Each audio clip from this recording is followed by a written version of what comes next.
Bhubaneswar BDA colony Shri Shri Ram मंदिर सेवा समिति परिचालना परिषद आनुकूल्य श्री श्री पतितपावन महाप्रभु विग्रह प्रतिष्ठा और यज्ञ उत्सव अनुष्ठित हो जाइछि। 4 दिन धरी अनुष्ठित यह विग्रह प्रतिष्ठा उत्सव में नाना देवकर्म संपादित होइथिला। वेदज्ञ ब्राह्मण पंडित मानक वेदमंत्र ध्वनि रे प्रकंपित परिवेश रे प्रथम दिन अंकुर रोपण, नूतन विग्रह गर्भाधान और धान्याधिवास आदि संपन्न हला। द्वितीय दिवस रे जलयात्रा, पंचकर्म, ब्राह्मण वरण, सूर्य पूजा, शाला प्रवेश, अग्निस्थापन और आलती पुष्पांजलि करा जायतिला। तृतीय दिवस रे पुनः सूर्य पूजा, गो पूजा, शाला प्रवेश, मंडप पूजा, यज्ञकर्म, विग्रह मानक नाभि छेदन, चक्षुदान, महास्नान और शयन कर्म, आलती और पुष्पांजलि संपन्न होइतिला। आज बहुत दिन आमर आकांक्षा जगन्नाथ को ये स्थापन करने आम बहुत दिन उद्यम चलू आज ये कमटी संपूर्ण होगा जाऊँगी। आमर ये कार्यक्रम रे समस्त वयस्क लोक, युवक, माँ माने समस्त सहयोग कर।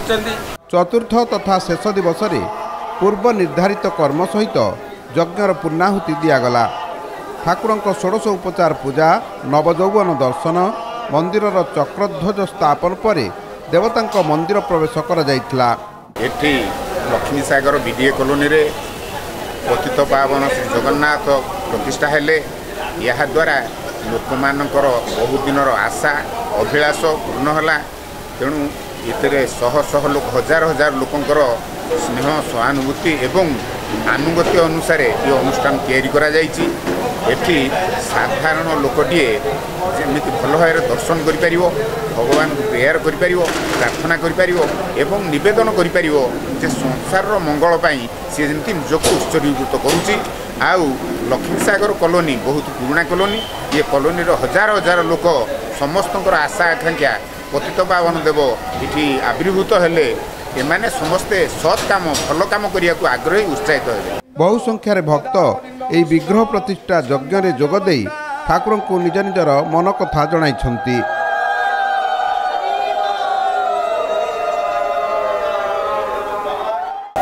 जगन्नाथ को प्रतिष्ठापन को स्थापना करने बहु उद्यम कर कम सफल हो कॉलोनी समस्त धन्यवाद देती।